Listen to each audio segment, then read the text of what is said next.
Welcome, my friends, to the Sage of Quay Radio Hour, your home for free and critical thinking, and I'm your host, Mike Williams. And for tonight's show, I will be joined by my blog partner, Al Williams. Tonight, we are delighted to talk with Mr. Jordan Maxwell. For more than 50 years, Jordan continues as the preeminent researcher and independent scholar in the field of occult and religious philosophy. His interest in these subjects began as far back as 1959. He served for 3.5 years as the religion editor of Truth Seeker magazine, America's oldest free thought journal, which was established in 1873. His work exploring the hidden foundations of Western religions and secret societies has captivated the attention of critical thinkers from around the world. He has conducted dozens of intensive seminars, hosted his own radio talk shows, guested on more than 600 radio shows, and has written, produced, and appeared in numerous television shows and documentaries, including 3 two-hour specials for the CBS network, as well as the internationally acclaimed 5-part Ancient Mystery series, all devoted to understanding ancient religions and their pervasive influence on the world today. His work on the subject of secret societies and their symbols has fascinated his worldwide audience for decades.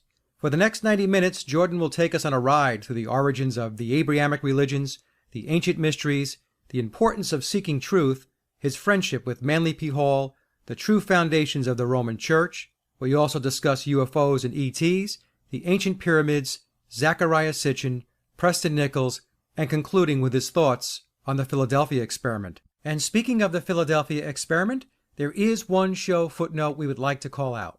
At the end of our interview, when Jordan was discussing the Philadelphia experiment and the question he posed to Colonel Tom Bearden, asking if that experiment was an actual event, we experienced audio issues with Jordan's Skype connection. So when we get to that part of the interview, I will relay Jordan's perspective on that discussion. Now, to get started, we picked our conversation up with Jordan as he's explaining the astrotheological origins of the Abrahamic religions. Let's take a listen. Okay, well, I guess where we want to start is at the beginning. That's always a good place to start, and go back to the beginning. And if we go back to the beginning, we go all the way back to Proto-Samaria, all the way back to the ancient of days, and see what was going on, the best that we can tell from the history, what little bit that we have. We can begin to see how we got in the mess we are in today. Because people, there's a point that was made in the Bible in the New Testament where some people came to Jesus and they said to him, they had a handful of seeds.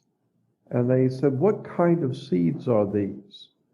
And it says, and Jesus said, "Why don't you plant the seeds, and then whatever comes up, then you'll know what kind of seeds they were." So rather than me guessing at what kind of seeds they are, plant it. If an apple tree comes up, well, then that's the answer. They were an apple seed. So the idea being is that by their fruits you shall know them. Well, all right, let's apply that to, well, you can apply it to anything, to government and banking and anything else. By their fruits you shall know them. Well, let's look at religions. What is the fruitage of Islam? What is the fruitage of the presence of Judaism or Christianity on the earth? What is the fruitage of these religions? And what have they brought to the world? What have they done for the world? And what are they doing? And so when you begin to look at where these religions have come from and what they were really doing a long time ago, not as opposed to what you think they're doing today.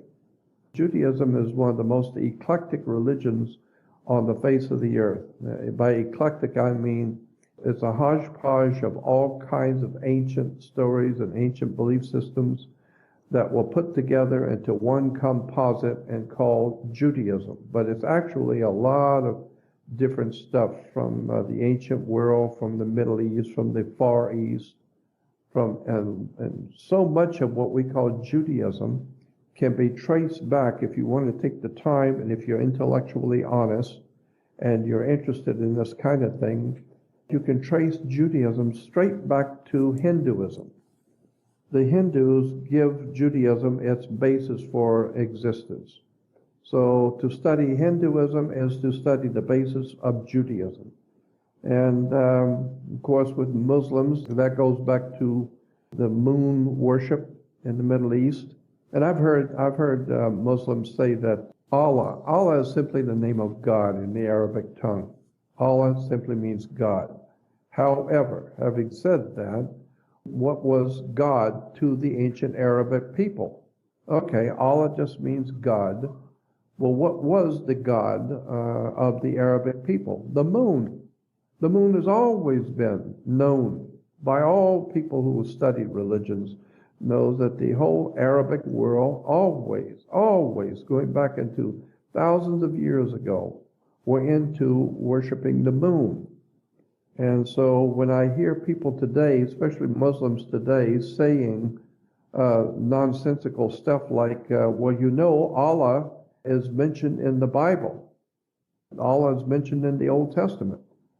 To which I said, well, of course Allah is mentioned in the Old Testament. It's only right that Allah should be in the Old Testament, because the Old Testament, what we call the Old Hebrew Old Testament, is based on moon worship itself.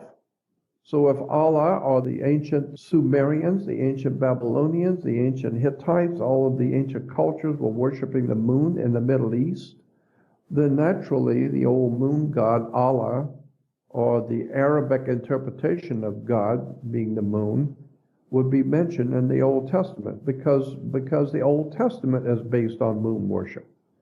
When you get into the actual hidden history of Moses, you'll find that Moses never lived. All the top of the line researchers today in Israel and in the state of Israel who are writing about the ancient Jewish religion will tell you there never was a Moses. He never existed. There was no King David or King Solomon or Abraham, Isaac, and Jacob. None of these people ever, in fact, lived. And so, but when you get into the worship or the religion of Moses, Moses was a leader of a lunar cult. Moses represents the moon worship of the day, of that day. I'll give you an example of how Moses was representing moon worship. There was no Moses, but there was a pharaonic line of pharaohs called Thutmoses. And Thutmoses, Moses simply means, in the Arabic tongue, Moses means a son of. So you have Thutmoses, which is the Thut gives us the word thought, and so the pharaohs was said to be the thought of God, and so they were called Thutmoses. Well, if you are in Egypt and you're looking east, and in the Sinai also, if you're looking east at night, the moon comes up. But in the middle of the Sinai Peninsula, there's a huge mountain range, and it's very, very high. And so in the evening time, after 6 o'clock in the evening, the moon rises in the east, and when it does, the ancient peoples in Egypt and the Sinai felt that the moon lived in the mountain. So the moon was referred to as the old man of the mountain, because he's always in the mountain. He comes up late at night, he comes up in the evening, and he lives in the mountain. And so the moon was referred to as a god, and the name of that god was Sin, S-I-N. Look it up in a dictionary, look up the word S-I-N, and you will see it's an old Arabic moon god. A mountain in the ancient language was Ai.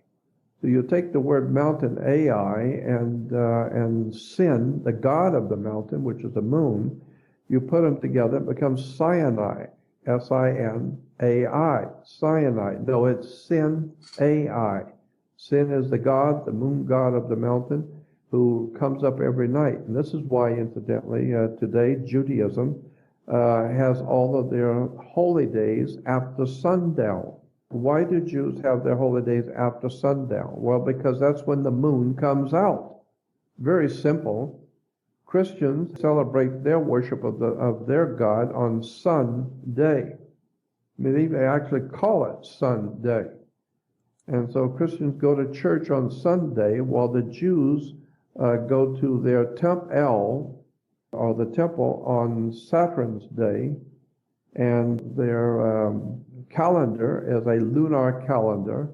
Moses was the leader of a lunar cult.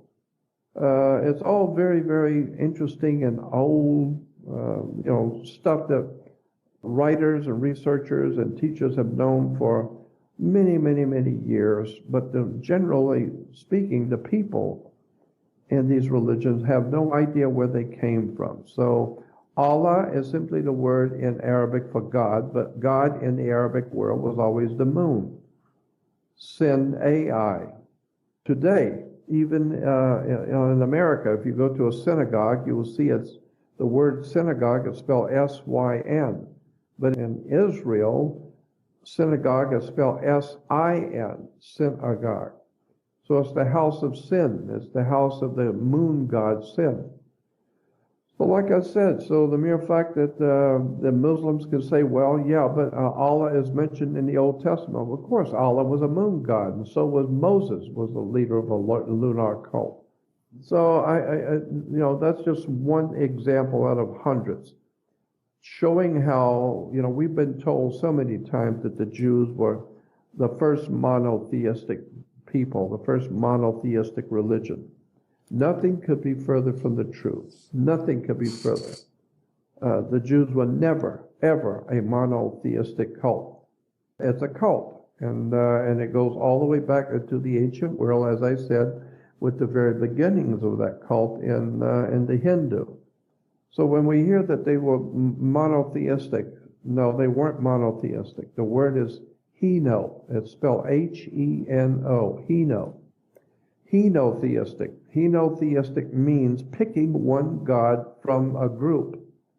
So if there's, for instance, if there was 15 gods standing in a row, and you pick one in particular that you like, and you make a contract with that one god, he's going to be your god and you will be his follower. Well, then we could say, as a matter of fact, that you are the worshiper of one god. But it's not because there's only one God. No, it's the one you picked.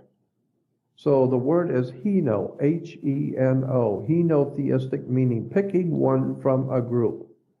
And that makes sense because in Genesis 1:1, it says, and God said, in the beginning God created the heavens and the earth, as I told you the last time. In the beginning God created the heavens and the earth. Well, the word God in the Genesis 1:1 is not the Hebrew word El. L-E-L is the Hebrew word for God. But in Genesis 1:1, that's not the word that's used. It's Elohim. So it's the L with a apostrophe S. So it's plural. So therefore, the Jews were never a monotheistic. They were a henotheistic. That's why they picked one God. They picked that one God out of a group of gods, Middle Eastern gods. And this is why in the Ten Commandments, God says to his people, I am the Lord your God. He doesn't say I'm the only God. No, I am the Lord your God. And I shall not have strange gods in front of me or before me. So he's saying, there are other gods. Of course, there are other gods. But I am the Lord your God. So you've made a contract with me. So don't let me catch you messing around with any other god. You picked me out of the group, and I agreed to it. And so we have a divine mandate and a contract together. So I'm the Lord, your God.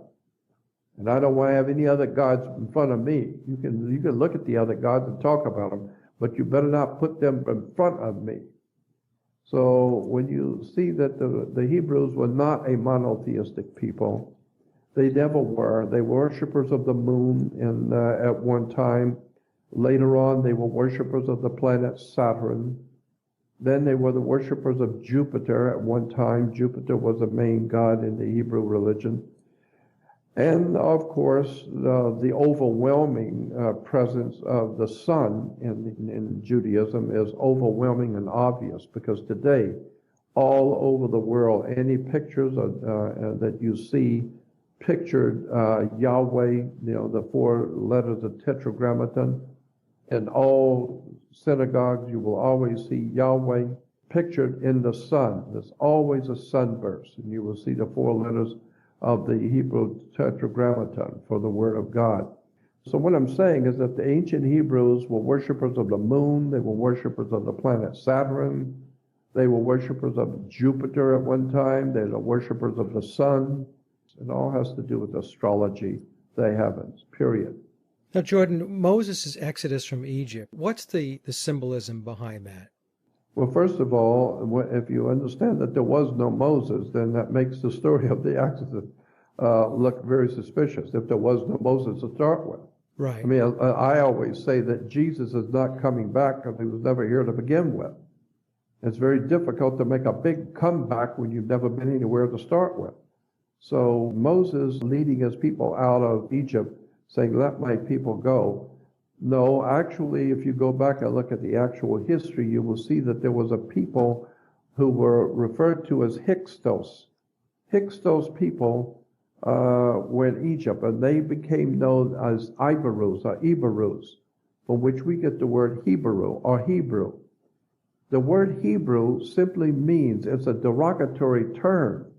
It's not a very nice word to use for people, calling them Hebrews. It's a derogatory term. Basically, Hebrew means, or it came from the word Hebrew, which means one who crossed over illegally, one who came over illegally.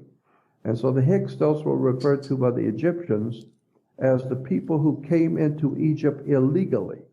Iberus, or Hebrews. And so it's like saying Mexicans are we call them wetbacks, meaning it's a derogatory term used for illegal Mexicans who come into the country illegally. We call them wetbacks. Well, that's a derogatory term, but then so is Hebrew, one who crossed over illegally into our country. So when you look at the history of Egypt, you'll see that there was a war broke out between the Egyptians and the Iberus or Hebrews, and they were chased out of Egypt. Moses didn't go to Pharaoh and say, let my people go. No, they were chased out. There was a war in Egypt against the Hyksos people, and they were chased out of Egypt.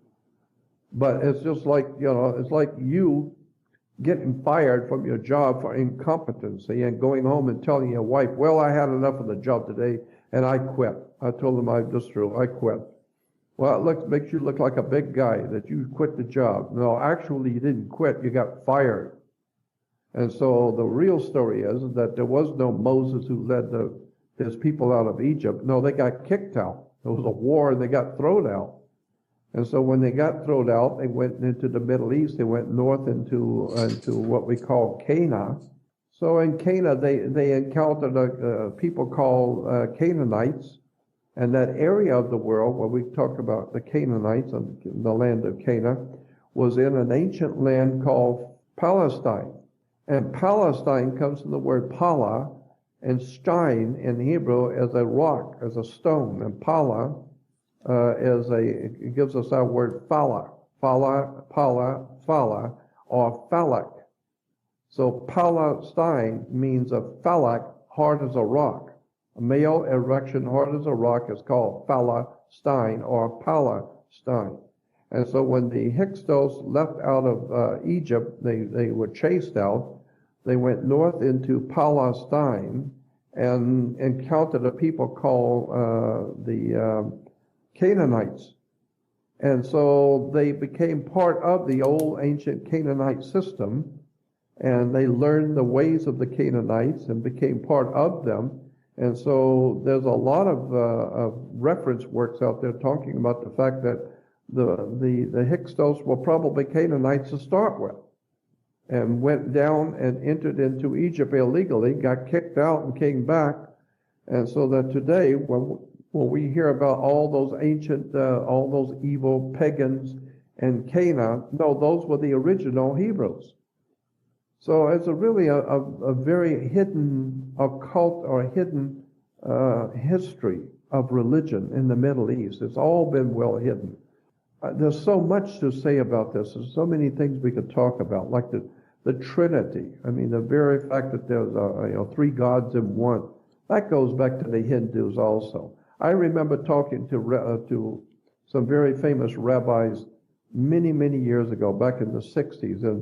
And I've said this before, and I talked with them about, did these people actually live? And I asked them about, we were talking about divinities and deities in the ancient world. And the rabbi said, you know, almost all of the ancient deities of the Middle East and around the world, actually, are all triune gods.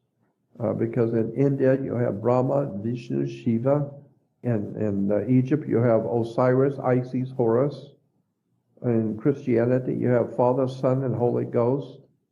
In Judaism, he said, well, in Judaism, we also have a triune God, Abraham, Isaac, and Jacob. And I said, well, was there an Abraham, Isaac, and Jacob? He said, I don't know. Was there a Brahma, Vishnu, Shiva? No. Was there a Father, Son, Holy Ghost? No. Well, then probably it wasn't Abraham, Isaac, and Jacob either. It's a triune God. And so when you find out that Abraham, there was no Abraham. His name, even in the Bible, in the Old Testament, Abraham was called Abram. Abram is A-B-R-A-M. Well, in the old Phoenician language, which we call Hebrew, there is no language called Hebrew. It's a Phoenician language that the Hebrews speak, so we call it Hebrew. It's not Hebrew, it's Phoenician. But in the old Phoenician language, A-B, Ab is father. Ab means father, A-B. And Ram, R-A-M, was a ram god, which was the god in Egypt, which was Ram god, which was representing Aries, the constellation of Aries, Aries the ram. So when you have someone called Abram or Abram, A-B-R-A-M, Father Ram. This is why the Jews blow a ram's horn. The shofar is nothing more than the ram, the worship of the ram, or Aries. The constellation of Aries is the goat or the ram.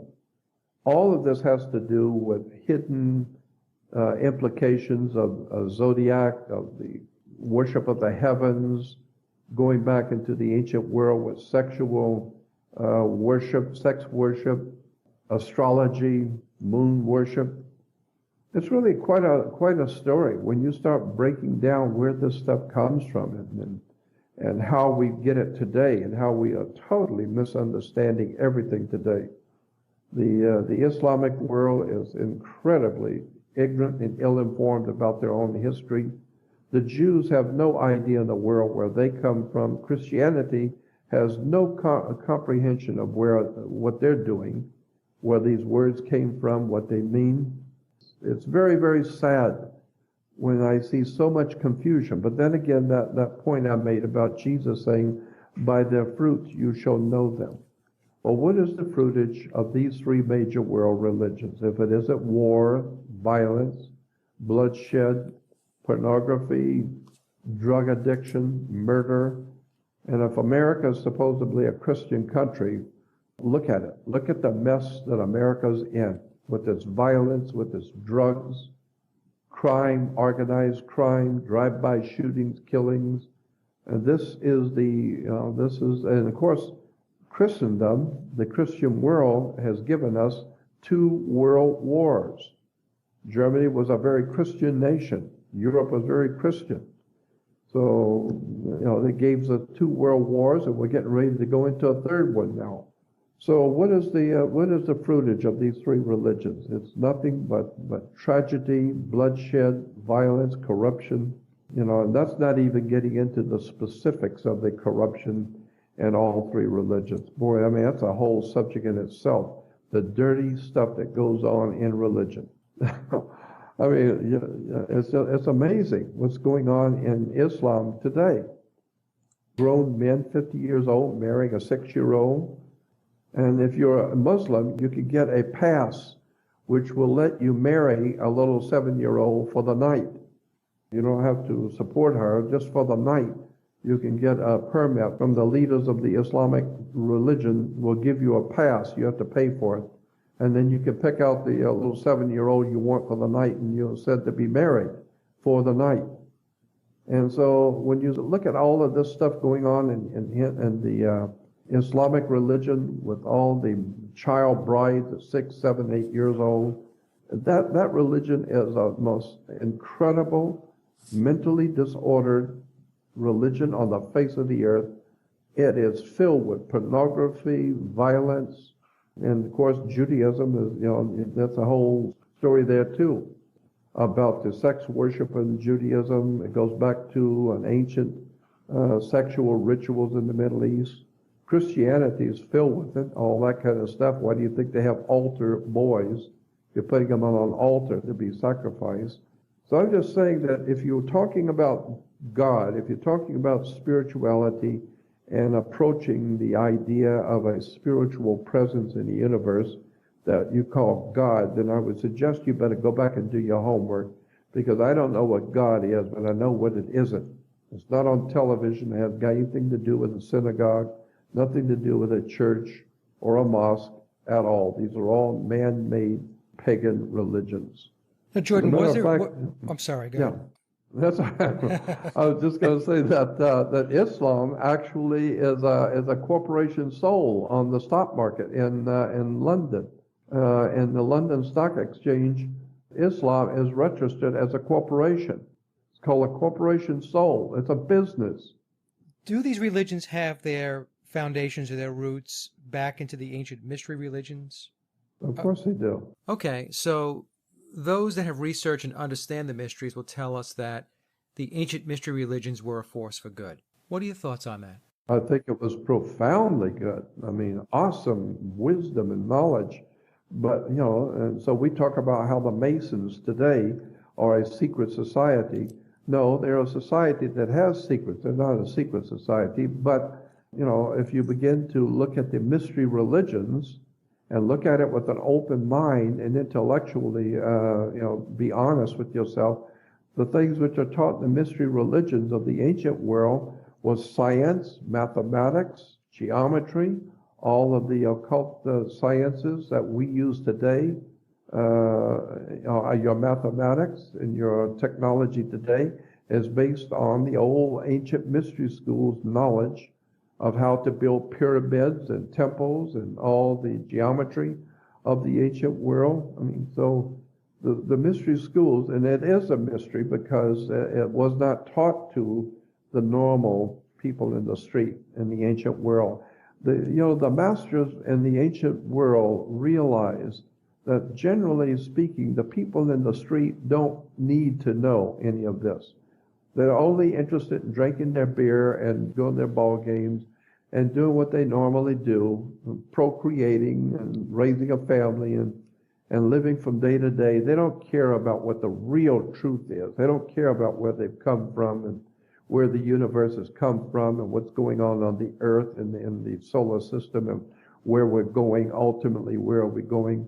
They don't care about all of that. They only care about their job and making some money and buying their cars and playing their games and going to their ball games. So the ancient masters realized that if we're going to share with you the geometry, sacred geometry, and share with you the ancient secrets of the universe, if we're going to do that, you're going to have to be worthy of it. And if you're not worthy, we're not giving it to you. Well, that's the same thing we do today all over the world. If you're not worthy to take the time to study, then you're not going to be a doctor. If you're not going to be a doctor because you don't have time to study, you want to go drink your beer and go to ball games, do it. But you're not going to carry a PhD by your name. You're not going to be a doctor. You're not going to be successful. And so that's the way the ancient peoples felt, the ancient teachers. If you want to know, then prove it. Prove that you are capable and are worthy to know by studying. Let us see you study for years and years, research and study and educate yourself, and we will then begin to believe that you're serious. And now, once we decide you are serious and you're legitimately wanting to know, now we will begin to teach you some of the secrets that we were taught by the ancients. Well, that's the same thing we do today. I mean, if you go to a job and you don't care about your job, you couldn't care less, well, then you're not going to be there very long. But if the boss sees that you really care about the job, you care about what you're doing, then maybe maybe you'll move up in the organization. So the same thing is true with the mystery schools. There was nothing wrong with mystery schools. It was just that the masters knew that generally speaking, the people are not interested in taking the years and years of study. And so this was for certain kinds of people. Most people are not that kind of a person to study all their life and live in a world of academics and studying and reading and researching. Most people don't have it. They're not interested. So that's why it's called a mystery school, because it was a mystery to all the people. We say that the Trinity is a mystery. Of course it's a mystery if you don't understand it. Once you understand, it's just the sun, when a newborn sun in the morning, the sun when it's at 12 noon, it's full grown, and the sun at night when it's going to die. It's one God, the Son. The Son is one God and three divine persons. The Father, Son, and Holy Ghost. No, it's the Son, the baby is born in the morning, the full-grown man at noon, and the old man who dies at night. And it's the same God, it's the same Son, but the three different persons in it. So, when we say these are mysteries in a mystery school, no, it's just a deeper and more profound understanding of the universe that's not given to the normal person because they don't deserve it. And I believe that's true today. People, I know that this is true because even the Bible has Jesus saying, don't give pearls to swine. And also the scripture has Jesus saying, don't give important wisdom and knowledge to just anybody, because they will turn around and use it on you. They'll turn around and use it against you. Well, I've already learned that the hard way. That's exactly what happens. If you try and be honest with people, you're looking for trouble. If you try and be honest and forthright and tell people the real truth, they will crucify you. This is why airline pilots will never tell anybody if they saw a UFO, because your friends and your fellow airline pilots will laugh at you and mock you, and you'll have a name around town that you see flying saucers. You no longer have a job, and you're laughed out of the company. So that's why people who know keep their mouths shut. That's why the old Illuminati in Germany used to have a saying: "Those who speak do not know, but those who know don't speak." And so if you know important things, you keep your mouth shut and only give it to those people who have proven that they are worthy to have this knowledge. I've learned the hard way, and I'm a classic example of this. I've learned the hard way. I try to be honest and forthright and tell people the things which happened to me, things which I've seen, things which I was told. And my God, I've been crucified around the world. I've had so many people that Jordan Maxwell's mentally deranged. He said this, he said that. So I realized I made a mistake. I should have listened to the teachings in the Bible. It says, don't give pearls to swine. Don't tell people really sincerely important stuff, because they will turn it over. They'll turn it around and use it on you and make you look like a fool. But it's too late. I've already done that. I've talked about my personal experiences, which I am now being mocked around the world for telling of the things which have happened to me. So I've learned the hard way that most people don't want to know. They're not interested to know. And those people who, if you know, you know. Like Dick Gregory always said, if you know, you know, and I don't have to tell you. But if you're an adult and you still don't know what's going on in the world, maybe you're not supposed to know. I'm not going to tell you. I do the best I can now, but I've learned the hard way. You've got to be very careful if you're going to tell people the truth. And I've even asked that in lectures. I've asked, how important is it really, if you think about it? How important is it really to tell people the truth? Because going out the gate, if you tell people the real truth, they're not going to like it very much at all. And you're going to lose. This is why politicians lie. It's because they have to lie. They're trying to get votes. And if they told you what they really think, It's like you. I mean, you could talk on the radio and be kind and courteous on the radio, but there's probably a lot of stuff you're thinking that you couldn't even begin to say on the radio. And so if you want to run for office, you better just learn how to lie and tell people what they want to hear. And what they want to hear is that everything's just fine, it's all cool, and they're going to be doing just great tomorrow, and everything's going to be fine. That's what they want to hear. They don't want to hear the real truth. And the real truth is your country is finished, and you're finished, and your religions are full of crap. It's all man-made pageantry, worshiping sex, drugs, rock and roll. It's really a disgusting situation that the human race has to deal with because we're not old enough. We're not mature enough to handle the real truth. It's like it's said in the movie. Do you remember that movie? Few Good Men? Tom Cruise and Jack Nicholson. Yeah. Yeah, Jack Nicholson. You can't handle the truth. Yeah. Well, that's what I'm saying to the world around me. You can't handle the truth. If I tell you the real truth, you'll be mocked and laughed out of town. I do the best I can with trying to educate people who want to know, but I can't really say what I really know. That can be dangerous, as you well know. So, Jordan, when did it all become so perverted? We just got done talking about the mystery schools being a force for good. When did this thing unravel? When did applying the secrets of the mystery schools become a tool for nefarious objectives? I was mentioning too. That's where I was going with it. I mean, going back through time, when you're talking about the ancient mystery religions and knowledge, there's always been groups of people who had that knowledge who wanted to twist it and use it to control and manipulate, right, Jordan? Well, yes, and that's why the original masters, the original teachers, the idea is that they didn't want that to happen. So that's why you had to prove that you were not in this to make a quick buck. Look what happened to the Gnostics. They wanted to use it for good, and you saw what happened to them. Yeah, you're right. And so many other cults that were devoted to spirituality, to wisdom, and to knowledge, and ends up being infiltrated and then turn their work into something that can be used against the people. It's always been the case. That's why it was so important not, to keep things secret, to keep the secrets from the people who would misuse it.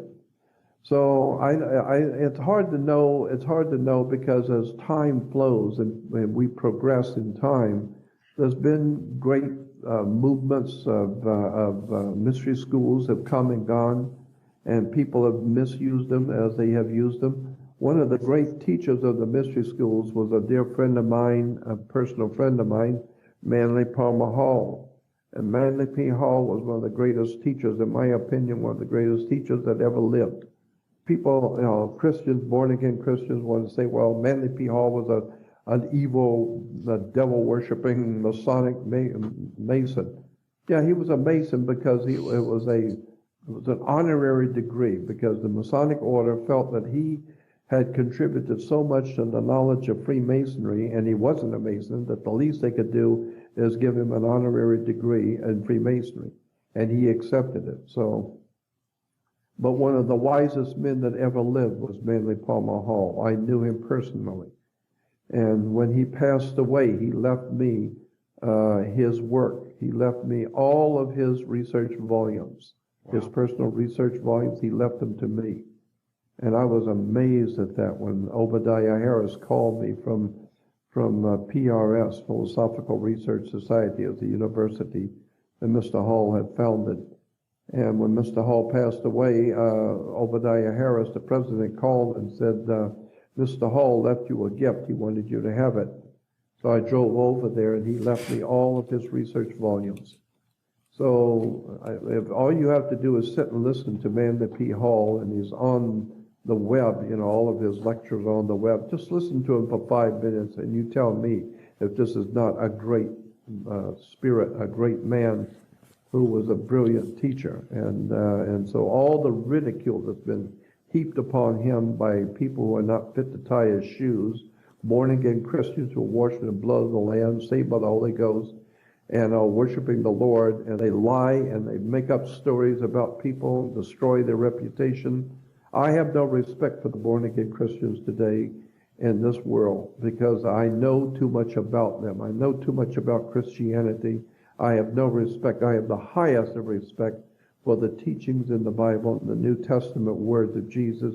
I have the highest of respect for the spirituality and the conceptual idea of a God. I have no problem with that. I have a big problem with corporate religions and all the silly nonsense that goes on Christian television on Sunday morning is absolutely outrageous. It's a disgusting display of stupidity and dancing around the stage and spitting on people and falling back on the and jumping around and falling on your floor and going into fits and all of that is Christianity. That's mentally deranged stuff. Throw that in with the Islamic and the Jewish stuff, and I always thought that was real. yeah, it's incredible. It's incredible stuff. So I don't have any respect for Christianity as it stands today at all. Period. There's nothing in it that deserves respect. It's nothing more than an ancient pagan religion. Now, if you go back to the first century, first to a couple hundred years, when Christianity was developing, that's a different story. That's first century Christianity. I'm talking about churchianity today. And why do people go to church? Look at that word church. Where does it come from? It goes back to a word kirk. In Scotland, if you go to church, you go to kirk, K-E-R-K, or K-I-R-K. Kirk is church in Scottish. And English is C-H-U-R-C-H, church. But Scotland, kirk, goes back to Circe, or Circe, a goddess in the Middle East, a Phoenician goddess in the Middle East, a Philistine goddess also. Her name was Circe, or Circe. And she was able, according to the old Greek mythology, Circe was able to hypnotize people, bring them into her home, and take their minds away from them, take their brains away, and lock the door, and they're locked in forever, and then she eats them. That's Circe. Well, that's exactly what the Mother Church does. She was called Mother Circe, or Mother Kirk, or Mother Church. And this is what Mother Church does. She brings people in with magic. She brings them into her house, and locks the door behind them, takes their brains out, so they have no brains to think about anything. And then she lives off of them. They send her checks and give her money, and she lives very, very, very high on the hog, dealing with these people who have no idea in the world where the word church comes from and why it's called Mother Church. And it has to do with a harlot. It's a very, very interesting story when you get into the occult or hidden significance of words and terms and history of religions. Nothing is what you think it is. I mean, nothing. Nothing is what you think it is. You need to go back and look at it and go deeper, and you will find that at the base of all three of the world religions today, Judaism, Christianity, and Islam, is moon worship, sex worship, Saturn worship, Jupiter. It's just a hodgepodge of stuff, and it all can, as I said before, it all can be traced back into the most ancient world, into ancient Hinduism. And this is where we get the word Christ, is from Christos, going back to the Hindu, Krishna. And Krishna was referred to as the Lord, Lord Krishna. The hell, anybody knows that. Krishna was Lord. And so Krishna becomes Christos in Greek and becomes Christ in Latin. So Christ the Lord is Krishna, or Lord Krishna, Hindu. So that and $2 will get you a cup of coffee. Once you begin to see how all of this stuff works, it's not what you thought it was. That's why by their fruits you shall know them. The more Christians, Jews, and Muslims are praying with their butt up in the air, all of them by the thousands, bowing down to the sun and to the moon and praying 3 or 5 times a day, and Christians praying every day for protection and for guidance. The whole entire world is going under. Civilizations are crumbling. Everywhere you look is filth, degeneracy, drug abuse, lies, deception, pornography, it's just, it's a destruction of the earth and the people on the earth. We are madly running toward an Armageddon, and there's nothing anyone can do about it because it's all based on religion and stupidity and ignorance. And there's nothing we could do to stop it because you got 7 billion people on the earth that have an average IQ of 40. So there's nothing you can do to stop the great masses and herds of the people self-destructing like lemmings. They're self-destructing all over the world right now with religions, wars, violence. It's really is a shame what's happening to the whole entire human family. And then add to that the sophistication of America and England with their computers and banking and all of that maritime stuff and all of that, business law. And it's really, really very, very difficult to handle. I don't see how the human race is going to be able to get itself out of the mess we're in. It's too big, been going for too long, it's too well funded. It's just too big. There's just too much stupidity, Jordan. There's just too much stupidity of the masses. I mean, you just... Oh, God, yes. No doubt about that, boy. I mean, I hate to say it as frank as that, as blunt as that, but you take a look around and you think to yourself, I'm in some parallel universe. Oh, no doubt about it. No doubts about it. There was something going on here for the whole human race. Trying to save the human family is like trying to empty the Pacific with a cup. It's not going to work. You've got a tsunami of stupidity, ignorance, dim-witted. And the problem is that the people you're trying to help don't want to hear it. Right. They will mock you and laugh at you and call the cops on you. They don't want to hear the truth. So we've learned one thing for sure. People will always, I think I said this before, people will always support what they want. They will not support what they don't want. If people want, they will support financially and in every other way something they want to hear. So if you love country western music, you're not going to pay big money to go see a rap concert. And if you like opera, you're not going to pay money to go see a country western. So people will pay money to hear what they want to hear. They're not going to pay money to eat something they don't want to eat, or wear something they don't want to wear, or hear something they don't want to hear. So that's why politicians lie to you, because they know what you want to hear. And so it's a very simple, very simple equation. Tell the people what they want to hear, they'll love you. Tell them how wonderful everything's going to be and how good they are and how we're going to be so successful, and they will vote for you and you get in, and now you can rip them off and do whatever you want to do, throw them in prison, throw them into concentration camps and do anything you want because now you're in power. Well, that's the same old crap Adolf Hitler pulled, Mao Zedong pulled, Stalin pulled, all the tyrants and murderers in history have pulled the same thing. Get the people behind you. And like Ludwig von Mises, the European economist, said in one of his books, he said, the people of this world have always supported a dictator. The masses of the people of this world have always and are now and always will support a dictator. People love dictators. They can't get enough of it. They love to crawl on their knees to Prince Charming and Prince Charles and Lady Di and Queen Mum. And the Russians just love Stalin. They love the tyrants.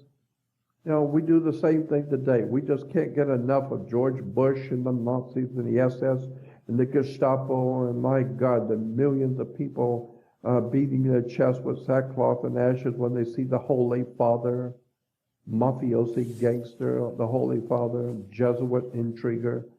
And you can show them that what they're doing. You can show them all of the filth and degeneracy going on in the Catholic Church, from white slavery, selling women and children. There's so much. Go back and look at the inquisitions of the Roman Catholic Church during the Middle Ages, where they were murdering by the thousands people who didn't go along with the Catholic Church. And so, people don't care. They love to worship a dictator. And so today, they were dancing in the street when Obama was elected, dancing in the street and crying and beating themselves in the chest. They loved it. They couldn't get enough of it. They loved to dance before the dictator. I think a lot of it comes down to, Jordan, people don't want to be responsible for their own actions. So if they say some off-world entity will take care of them, or if there's someone, a politician or a leader will hold their hand, just as long as they're not responsible for their actions, they're fine with it. Savior mentality. The government's going to send them a check, and they're going to get a check in the month every month, and for every baby they have, the check gets bigger and bigger for each baby you have. So hell, why work? Just have babies and let the checks keep coming in. It's unfortunate that the human race we have so many of these imperfections in the human spirit, in the human society on the earth. So what goes around comes around, and as above, so below. And so when I look at history, we can look at the history of the world and see where it's been, where it's at now, and we can figure out where it's going. And I already know where it's going. Was there a time, Jordan, when you felt, hey, you know what? We can get the truth out there and we can change this. We can turn this corner and we can make this a better place. Did you ever have that sense about you, or did you always feel like, okay, well, I'm going to do the best I can, but this is probably not going to work out? I never felt ever that, we could get together and change this. No, I pretty well already knew, even as a kid, before I really got into what I was doing. I surmised as a kid, and I used to talk to my family about it, that even as a 12 and 13-year-old kid, I'm looking around at the world and all the adults around me, and I'm asking them questions, and I could tell adults don't know much of anything. I'm asking them questions, and they look at me like I got three heads. So I know that if all the adults in my hometown do not know how to answer anything, then and they've been going to church for years. And I used to say that as a kid. I said, people go to church for 35, 40 years. And somebody's been going to church for 40 years. I ask them a question about religion, and they look at me like I got three heads. They don't know what I'm talking about. So what kind of a valuable experience is your church if you've been going there for 40 years and can't even answer a 10-year-old's question?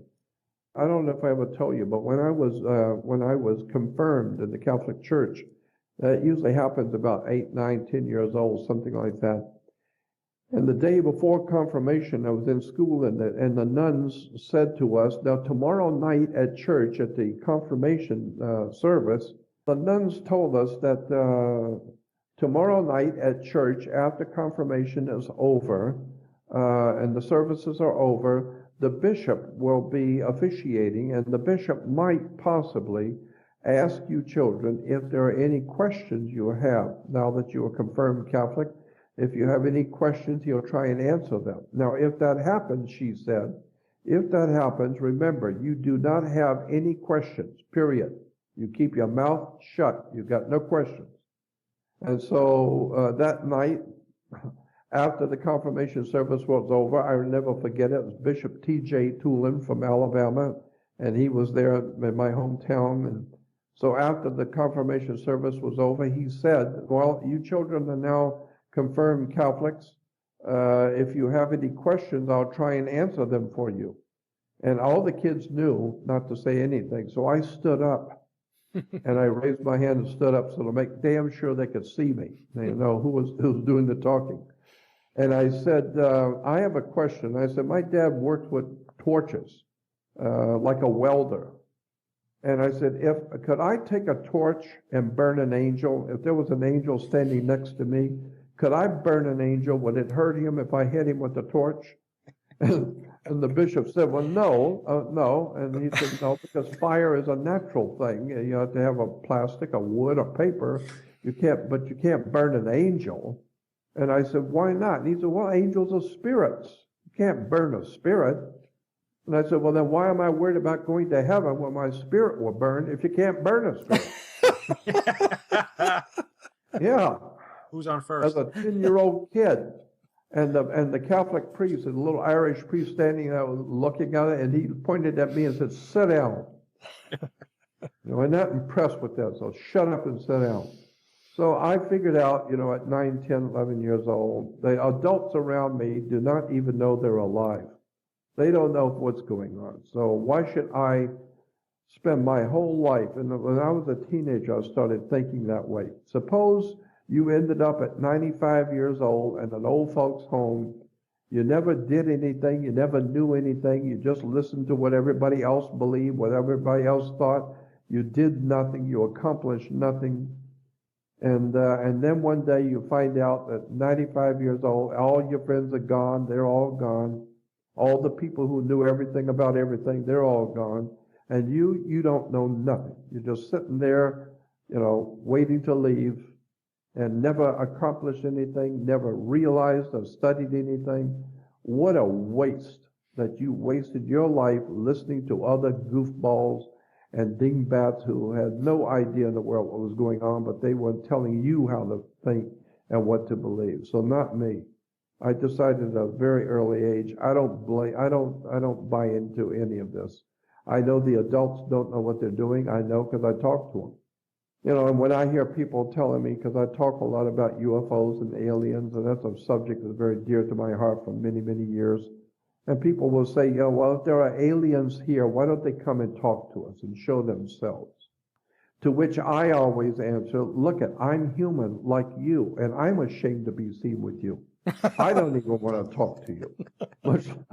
Now, how could entities who are thousands of years in your future come here and talk to you? When was the last time you sat down on the sidewalk and talked to a cockroach and tried to explain Einstein's theory of relativity?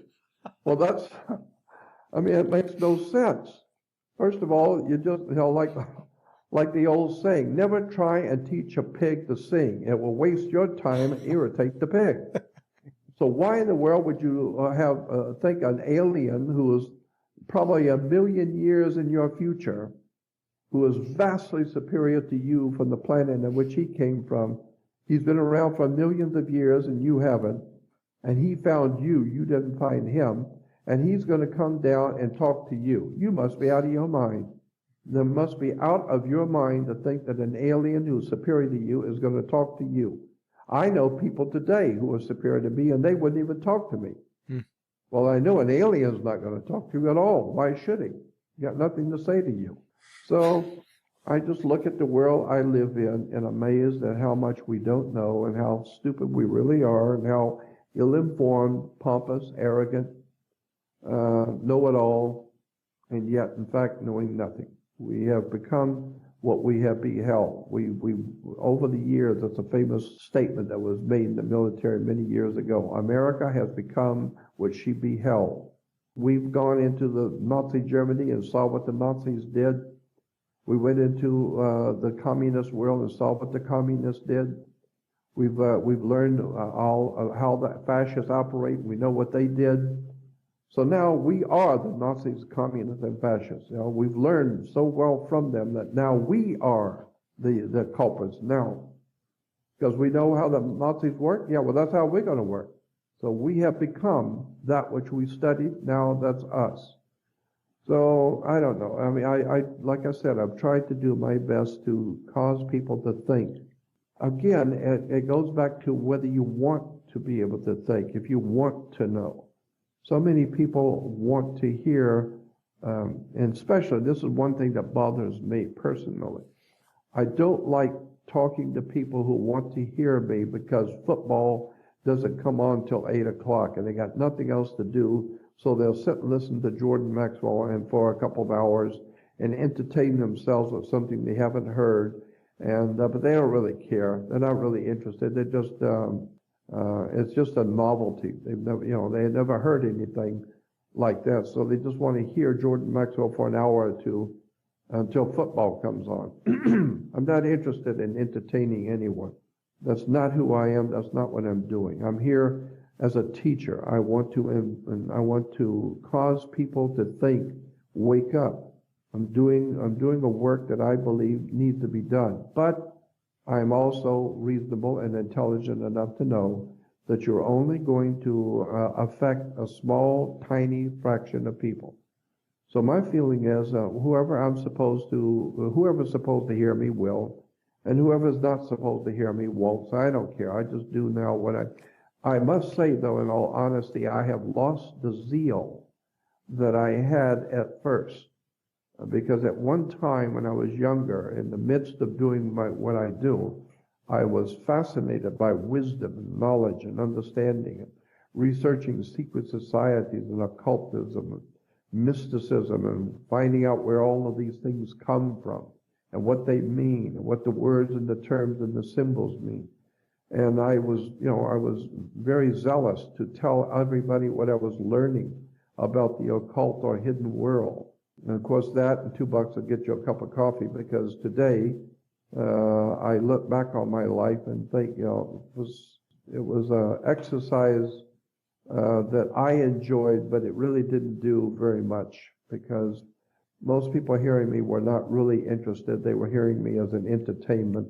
So today I just do what I do, because at my age of 74, my feeling is I just do what I do now, and if somebody's supposed to hear me, they will. And if they're not supposed to hear me, they won't. I don't care. I did the best I could do for the past 54 years of trying to talk to my fellow man about things that they don't want to hear. But somewhere along the line, I think the people are going to begin to wake up and find out their religions are not what they thought they were. Your government's not what you thought it was. The banks are not what you thought it was. And nothing in this world is what you thought it was. And somewhere along the line, people are going to start realizing that, and they're going to come looking for truth. But I'm afraid it's going to be gone. By the time the people wake up, it's going to be too late. I was just going to say, Jordan, it'll be too late. It's going to be way too late. Way too late. We should have woke up, and the Americans should have done something back in 1870s. By 1871, it's way too late. Yeah. Should have done something before the Civil War. Far back as 1848, when the Communist Party was founded, and the Communist Manifesto was not written by Karl Marx. That's another thing I'm writing. I'm putting together a whole dissertation on things which, that didn't happen. Karl Marx did not write the Communist Manifesto. It was written by a group of men in England called the League of Just Men. The League of Just Men wrote the manifesto for the League, and that's where we get the movie with Sean Connery, the League of Extraordinary Gentlemen or something like that. Remember? Yes. Right. There's a movie. Well, that was based on the League of Just Men. That movie was, and the League of Just Men wrote an article, wrote a philosophy that they were going to put into the political realm, and they called it communism. And so they wrote the whole thing, but then Karl Marx's name was not on the original Communist Manifesto. It only appeared later on as the author, but originally it was not on the original Communist Manifesto. So Karl Marx did not write the Communist Manifesto, and he did not write Das Kapital. And Adolf Hitler did not write Mein Kampf. Father Stemple wrote Mein Kampf. His name was Stemple, S-T-E-M-P-L-E. Father Stemple wrote Mein Kampf and attributed it to Adolf Hitler. And Father Stemple, if you go back and look at it, you will find that he was a Jesuit priest working for the Vatican. And this whole thing of what we call Nazism, Adolf Hitler and the SS, the Gestapo, that's all high Catholicism. I remember hearing a Jesuit priest many years ago speaking at the university here in Los Angeles, and he was saying that high Catholicism, at the very top of the philosophy of Catholicism, is what we call Nazism. Nazism is the pinnacle of Catholicism. And SS, Gestapo, black robes, the Jesuit intrigue, the Jesuit discipline. So what we call Nazism is actually Catholicism. And where did it come from? Well, it came out of Germany, where Germany was Catholic. It was Protestant and Catholic, but it's supposedly Christian. And then, the Marlboro man died of lung cancer, and H&R Block, the old man, H&R Block old man, he went to jail for tax evasion. I remember that years ago. The big article about H&R Block, the old man, went to jail for tax evasion. I'm thinking, H&R Block is for tax? Well, the old man who started it went to jail for tax evasion. And Superman broke his back and committed suicide. All of these stories, don't have a happy ending. They're not what you think they are. It's all Hollywood. It's all glitter. It's all lies and deception. But there is a truth out there, but boy, we don't have it. I know there's a truth out there. There's a lot of important things going on in this world that we're not being told. Nobody is looking at the pyramid that's sitting out there on the Atlantic Ocean, 10 miles north of the island of Bimini, in an area called the Bahama Banks. Is a pyramid sitting out on the ocean floor in the Atlantic Ocean. Nobody seems to care about that. Nobody seems to know, and nobody seems to care. There are temples. There are huge temples off the coast of Okinawa and the oceans in the Pacific Ocean. There are huge, enormous temples off the coast of Cuba and the ocean. There are enormous blocks of stone, square blocks of stone in the middle of the Atlantic Ocean, all lined up. They call it the Bimini Road. There's all kinds of temples and crazy edifices and all kinds of strange man-made places under the oceans. Right. Nobody's ever addressed that correctly. Nobody's ever looked at that. Nobody looks at the how the pyramids were built. I've been inside the pyramid, the Great Pyramid of Giza, 3 times. I know what it looks like.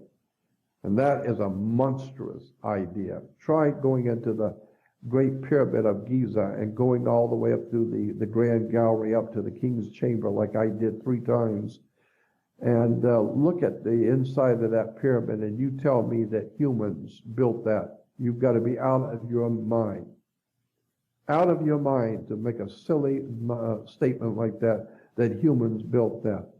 They've got stones in there that weigh 1,200 tons, and they're all over the inside of that pyramid. You can imagine how many guys it would take to lift up 35 to 40 feet up into the air, 1,200-ton stones? Right. A lot.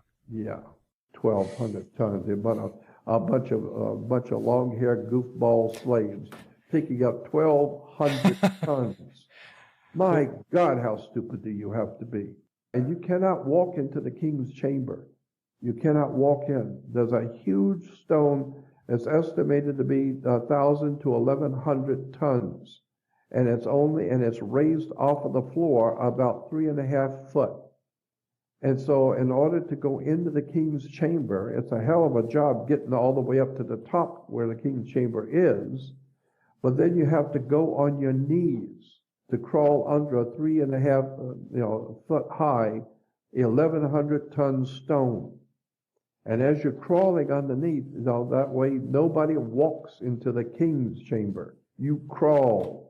And when you're crawling under that 1,100-ton stone, believe me, I just keep thinking, if this thing ever fell when I'm under it, 1,100 tons, incredible. Who in the world can maneuver that? Who in the world can put that together inside the pyramid? And there's no lights in there, incidentally. There's the theory that the pyramids were there way before the Egyptians. Well, the Egyptians said that. And another thing you need to know, that in all of Egypt today, they will tell you, in all of Egypt, there's not one papyrus, not one piece of paper, not one hieroglyphic, not one single thing in Egypt today talks about a pyramid. Nothing. There is no inscriptions anywhere about the pyramid builders or the pyramids. No papyri, no writings, zero, nothing, period. In all of Egypt about a pyramid. Now, what does that tell you? The Egyptians were great record keepers. They named everything. They chiseled into stone all their knowledge. but there's nothing in Egypt at all, period, about a pyramid. And Herodotus said when he went into Egypt, the original, that was back in the Grecian Empire, he said his confronting the Egyptians, they said they don't know who built the pyramids. That thing was here before we even got here. So who built the Great Pyramid of Giza? Well, it wasn't Israeli slaves and Jewish slaves. That's bull. And then when you hear the way that they explain away how the Egyptian pyramids were built, well, first of all, these 1,100 and 1,200 ton stones were chiseled out, some of them 30 feet long and 8 foot square, and 1,200 tons, and they put them on timbers and rolled them across the sand. And I'm thinking, rolled, are you out of your mind? 1,200 tons and kept rolling, and 30 foot long, 8 foot square. And you go lay that on a roll of a tree and roll it in the sand. I mean, how'd they even get it onto the tree to roll it? That's a secret. Oh yeah, absolutely ludicrous on the face of it. And it is. It's ridiculous. Believe it. I'm not going to tell you. Yeah, and you know, I saw a lot in there. I got blessed in the king's chamber, incidentally. I had a Chemite priest who blessed me, did a whole ritual over me in the king's chamber. That was a kick. I don't know that it did me any good, but it was an interesting experience. I laid in the king's chamber. He had me lay in the chamber, cross your arms and close your eyes, and then he began to do a prayer and a ritual. And the Chemite priests, they were the oldest priesthood in Egypt, because Egypt was a Greek word. The Greeks called that country Egypt. That's not, but the people of that country, they called their country Cheme, Cheme, Cheme, which gives us our word chemical. Cheme was the name of the country, but the Greeks called Cheme Egypt. And so, I've seen stuff in Egypt that'll blow your mind. And the thing that was just shocked me is how the tourists will go through these great temples and look with their eyes, like Jesus said, you'll look with your eyes but do not see. Listen with your ears but do not hear. And with the heart do not get the sense of it. When you go through those temples, the one thing that jumped out at me the first time I went into a temple in Egypt was the fact that the walls were flawlessly like marble floors. The floors of the marble floor is you can see your face in it. It's just polished. Well, the temples in Egypt are absolutely flawlessly true. We had a engineer with his equipment, and he took a straight edge equipment that he used in his work and run it down the walls, and they were absolute flawlessly true. Absolute true. And you couldn't see a light underneath whatsoever. No imperfections whatsoever, and you can run your hand across it. It's a mirror finish. And nobody seems to question how did they build such enormous structures that had mirror finish, flawlessly smooth, and completely and totally true. Run your instruments across it, and there's no imperfections whatsoever. And the squares are absolutely square. So, they're telling me that a bunch of slaves chiseled that out. No. It's ludicrous on the face of it. It's like looking at the World Trade Centers falling down into dust and saying an airplane hit it. That's ludicrous on the face of it. Only an imbecile would believe something like that. So, that shows you where the human race is in our intellect. There's a few smart people on the planet, and the rest of them haven't got brains enough to find their way out of a paper bag. They believe anything. I've had some real interesting conversations with people in Egypt, around the world, as a matter of fact. I mean, it sounds like it. I'm listening to you, and I'm thinking to myself, wow. I mean, even going back to when you were talking about, your friendship with Manly P. Hall. I mean, Al and I read Manly P. Hall's stuff, The Secret Teachings of All Ages. I think he wrote that when he was 28 years Right, when he old. was 18 years old, Oh, 18 to 21. yeah, And started on it when he was 18 and ended up at 21. Now, unbelievable. most 18-year-olds today are on skateboards. Yeah. That's And right. so, and Mr. Hall was a dear friend of mine, and I sat with him. I actually gave him an award, but just before he passed away. And incidentally, do you know how Amanda P. Hall died?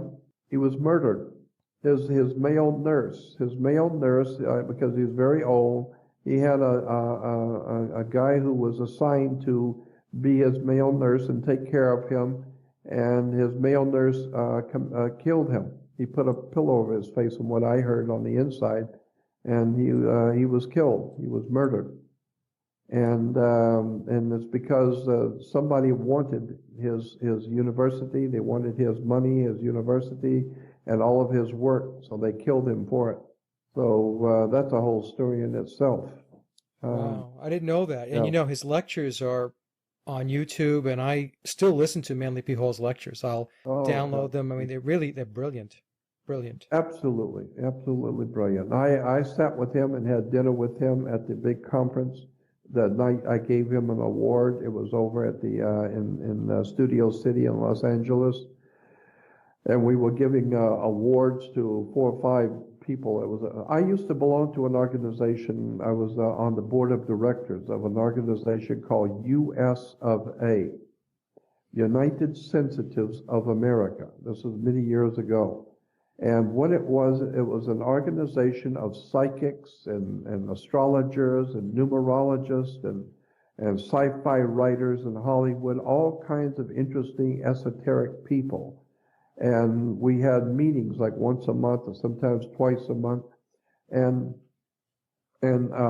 once a month we would go up into the Hollywood Hills from the Hollywood side. We'd go down on Hollywood Boulevard and go toward Laurel Canyon, and and then you turn and go up into the mountains of the Hollywood Hills. And on Friday nights, once a month on Friday night, we would go to Hollywood, go up into the mountains, and to this big, huge, enormous home that was owned by an old movie star many years ago, and the lady left it to the city as a museum. And so the city allowed us, the US of A, United Sensitives of America, to hold our meetings there once a month. And what we would do is we would have to try and explain this to you, because it was really interesting. We would have a whole bunch of psychics that had their own organization of psychics, another organization of numerologists, others with tarot card readers, others with astrologers, groups of astrologers. And so once a month we'd have all those different groups come up to that house, and there'd be about 50 or 60 people in the front room. It's an enormous place. And we'd sit in groups. The psychics would sit with their group, and the numerologists would sit with their group, and all the different groups would sit around, and myself and some of the other people who were managing this. And then we would have a huge big blackboard, and either the police or the sheriff or military or whatever it was for that night, one of the authorities would be there, and they would have a big blackboard, and they would bring up pictures of some case that they were working on, something the sheriff was working on, or something the LAPD was trying to figure out and working on. And so they would sit, and the spokesman for the authorities, sometimes it's military, but they would show us pictures of, here's the person who was found dead, or here's the person who was kidnapped, and here's what we know about them, here's their address, and this and that. And so they want to know who can tell us something about this that might help us to crack this case. And so we'd all sit around listening to the authority, the guy telling us what he knew, and would show us pictures of the person or where they were last seen or something like that. And then after he did his dissertation for, say, 45 minutes to an hour, explaining everything to us, Then we would break for dinner, and it would be a big catered dinner in the backyard, which was enormous. And we'd all go out under the stars and have dinner, but each group would stick with itself. And so they were out talking and thinking about what they had just heard. So after dinner, we'd go back in, and now it was our time to speak. So the numerologist would have an appointed speaker, and he would stand up and say, well, according to our calculations, here's what we think happened. According to their birthdays and the numbers and how old they were, et cetera, here's what we think happened. Then the next one would stand up, well, these are the psychics, and we've talked about it, here's what we think happened. And then the tarot readers, we did tarot readings at lunch, at dinner, and here's what we think happened. So each one of the groups would tell the authorities what they felt had happened, and hopefully that somebody might be able to give them something that they could use, some good information. And so it was a private thing that happened once a month, and I was there each month because I was on the board of directors for that thing. So I've had a lot of experience talking to lots of interesting people around the world, and a lot of experiences that I hasten to talk about in public.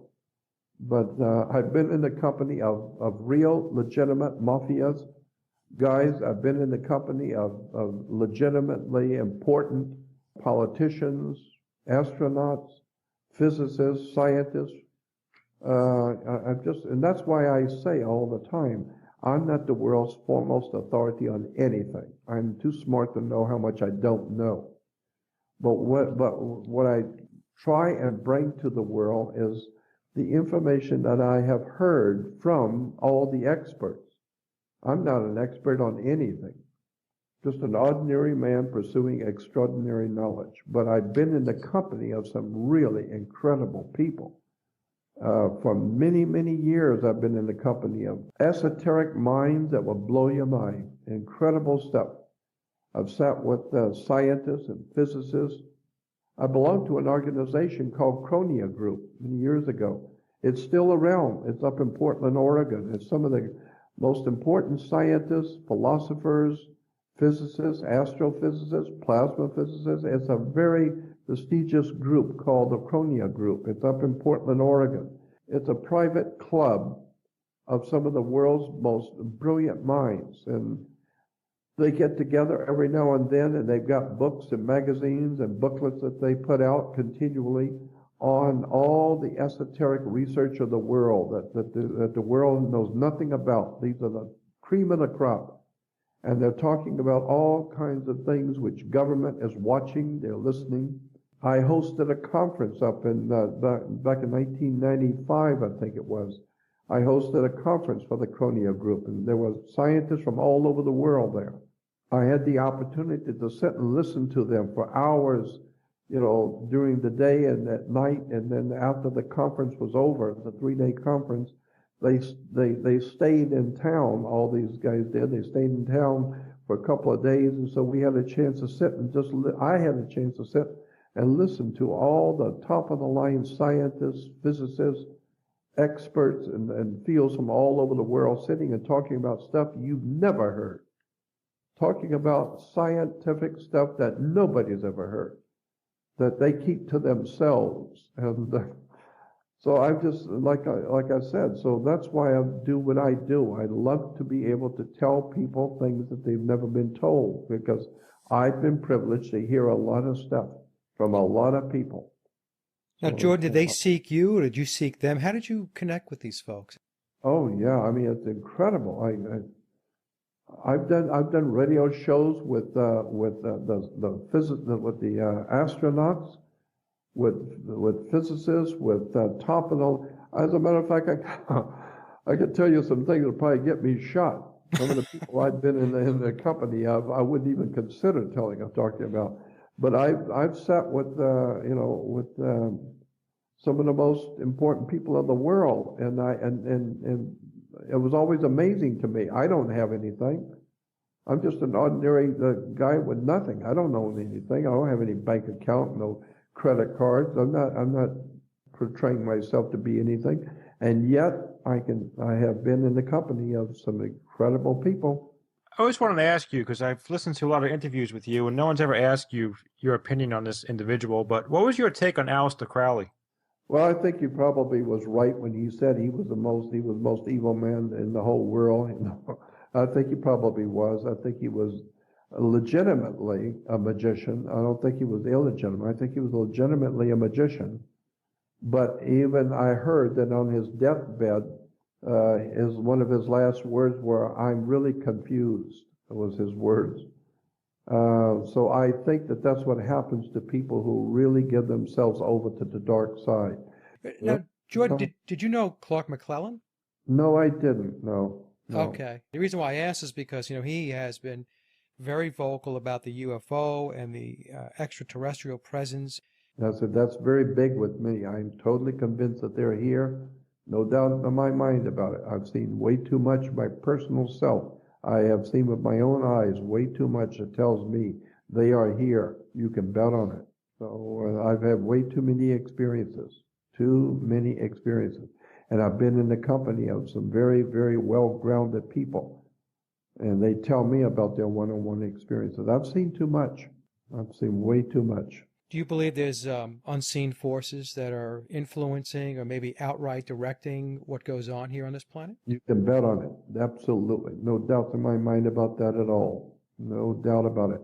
So the concept that we hear about in Christianity about the devil, and the devil is controlling the earth, and the devil takes Jesus up to the pinnacle of the temple and says, "I will give you all the kingdoms of the world if you bow down." And of course, people will say, "Well, how could the devil give him all the kingdoms of the world if he didn't own them?" Well, I am totally convinced that that's exactly the case. That there is something, I don't know what it is. We call it a devil. Right. But it's actually the word daemon the demon is daemon from the Greek, and it merely is an otherworld creature. It's something from another place, and so it's a daemon or demon. But there's no doubt in my mind, without a doubt, we are being led by a demonic, for lack of a better term, otherworld, off-world, demonic depravity. No doubts about it. I think that's provable in many ways. And Spielberg has been trying to tell you with his E.T. and Close Encounters and Poltergeist and all of those movies he makes. Hollywood's been trying to tell you that for years. Yeah, there's no doubt about it. And I could take you to two places right now in Los Angeles where they still do human sacrifice.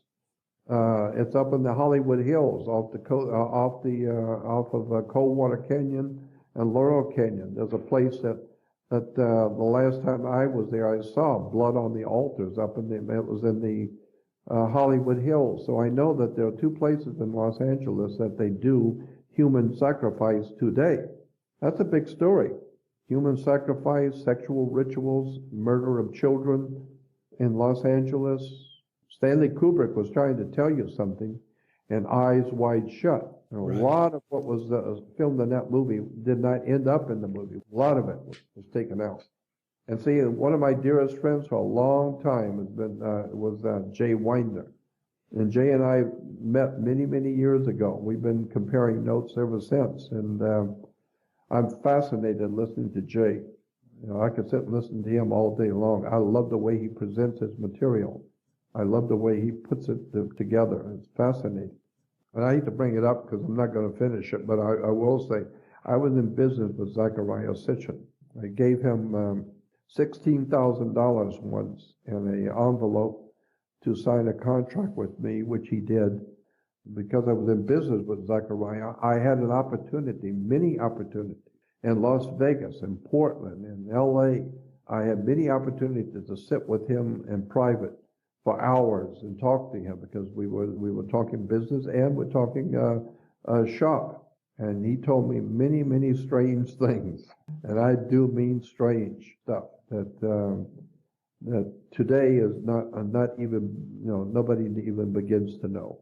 All I would say about Zachariah publicly is that there was more to that man than met the eye. He not only was a great writer and a researcher, etc., but he knew a lot more than he was telling. And he was involved a lot deeper than just knowledgeable. And he had some really interesting experiences when he was in Egypt. We sent him to Egypt. I sent him to Turkey also. When he was going through Turkey, Paul Tice went with him. And Paul is sensational. He's an incredible guy. Paul's got stories that'll turn your hair white. I mean, Paul has some stories that you will not believe, some of the stuff that's happened to him. I love listening to Paul tell me about his experiences in life because they're scary. I know, because I've had the same kind of experiences, but his are real doozies. And but anyway, Paul went with Zechariah, and he was in Turkey. And one morning they were on a train, zipping through the backwoods of Turkey, going from one big city to another. And Paul said in the breakfast, they were sitting there having breakfast and zipping through 70 miles an hour in the train. And so Paul wanted to take a picture of this little town that was coming up. So he said he had the special film that was for high speed, because he figured at 70 miles an hour, you'd have to have certain high speed if you don't see anything. And he took a couple of pictures. Well, when he got it developed, he called me, and I went over to the place to see them. And by chance, just as life would have it, by chance, he clicked a picture of this little town in Turkey as they were passing through. And right in your face is a UFO coming out of the ground. It's a huge UFO, flying saucer thing, and it's coming out of the ground. And it looks like it's in layers because it was moving so fast, going straight up. It was moving so fast, but he was going past it at 70 miles an hour, and he had that special film. And the film, just for of a small, tiny fraction of a second, the film caught this UFO coming out of the ground, going straight up. And so it was a magnificent picture because it was not blurred. It wasn't blurred. Even though he was going 70 miles an hour, it was not blurred. It was a crystal clean picture of this little town, and right in the middle is this UFO, the flying saucer going straight up. And you could see it was in layers. You could see it because it caught it as it was moving. And at the top of the layers was the flying saucer itself. It was coming out of the ground, and he got a picture of that thing. Incredible stuff going on in Turkey that we're not being told. How much of the UFO phenomenon do you assess as being terrestrial, meaning that, it's our stuff, it's the U.S. government stuff, versus, I don't even want to say extraterrestrials, because I believe some of what they're referring to as extraterrestrials may even have Earth as their home. Well, that's true. That's very, very true. It could be that they've been here all along, and we're the newcomers. Exactly. Now, the technology that we do see, Jordan, is it ours? Is it our government's? What are your thoughts on that? Well, I'm sure that the government has been back engineering for a long time, so it wouldn't surprise me if they've got some really highly technical stuff that they've been back engineering and have now perfected. I mean, who was it? Was it Kelly, who was the head of Skunk Works? That famous story about when the guy who was the head of Skunk Works retired, and as a retirement party, he said, "We've taken E.T. home." Mm-hmm. Yeah. So I don't, what does that mean? Yeah. So we've taken E.T. home, and he said, "We've got things at Skunk Works that George Lucas couldn't imagine." So, and I'm sure that they have the ability to travel interplanetary for years, as far back as the 1960s. I think that they were going to Mars and to the moon, but not the way we think they're going. So they may have gone, but they did it in a totally different way. Right.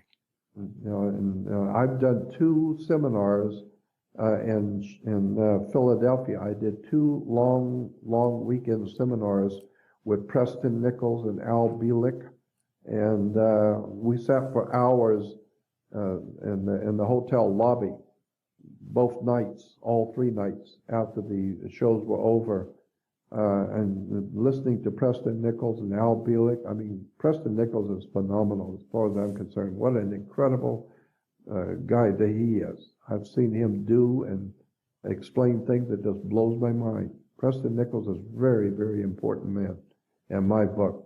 And of course, what's his name, Stuart Swadlow and Peter Moon, all those guys are brilliant stuff they're into the Montauk series. Right. So I know them all, and I've sat and listened to them all. What's your take on Al Bielek? Al had said that he had gone into the future and came back. Is that right? Time travel. Yep. I wouldn't be a bit surprised. Once I was speaking at a conference in Los Angeles. I was talking about the Illuminati and secret societies, etc. It was at a Whole Life Expo, and so my audience, when I was just before I was finishing my presentation, Al Bielek came in because he was going to be the next speaker in the room. So he came in and stood in the back and was watching me. And so I was finishing up my presentation, and so he stood there listening to me for about 5 minutes or so. And then when I was through, my audience was filing out, and his audience was filing in. So he and I had a chance to stand there on the side of the stage and talk for a few minutes. And Al said to me, it was really funny. He said to me, he said, Jordan, I was listening to your discussion about the secret societies and the Illuminati, and he said, that's really very, very interesting stuff. And I said, well, thank you, Al.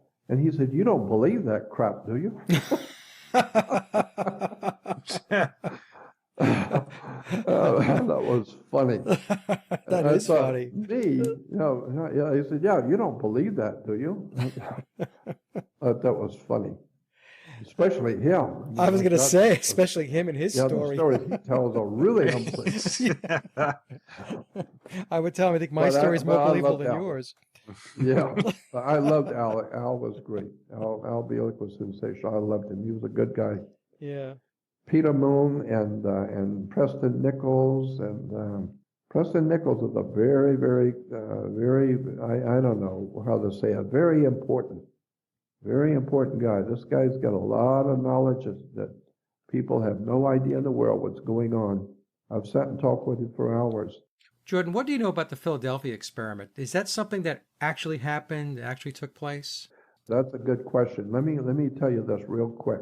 I was at a party, a big get-together, a dinner over in Pasadena in the mid-'90s. Al Bielek was there, and Zachariah Sitchin, and I mean a whole bunch of speakers. It was a big conference over there, and all the speakers, after the sessions were over, all the speakers got together, and we went out to a restaurant across the street in Pasadena. And so there were about 10 or 15 of us. All of them were speakers, and some of the big names, they were all there. And I sat and listened to all these guys talking about their stuff. So when the conversation quieted down, Colonel Tom Bearden, Bill Jenkins, Bob Beck, Dr. Bob Beck was there, Tom Bearden.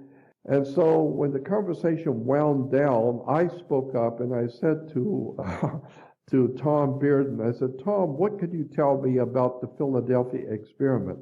And he said, Jordan, I'm not at liberty to talk about that. As I mentioned in the show's introduction, it was at this point in the interview where our Skype connection experienced difficulties and we lost Jordan's audio. What Jordan relayed to us after Tom Bearden told him he won't discuss the Philadelphia experiment was Jordan's deduction that the answer to his question was implied in what Mr. Bearden would not talk about, which is to say, the Philadelphia experiment could very well have been a real event. Very interesting indeed. And so that concludes our interview with Jordan Maxwell, and I hope you enjoyed the discussion as much as we did. Jordan's website can be found at www.jordanmaxwellshow.com. Please consider making a donation to help Jordan continue his very important work. And as always, I would like to thank everyone for listening and for visiting the blog, sageofquay.com. Also, please take a listen to my album, Leaving Dystopia, by heading to laboroflovemusic.com. And remember, live in truth and always serve creation. It's really that simple. See everyone next week. Be safe, enjoy, and God bless.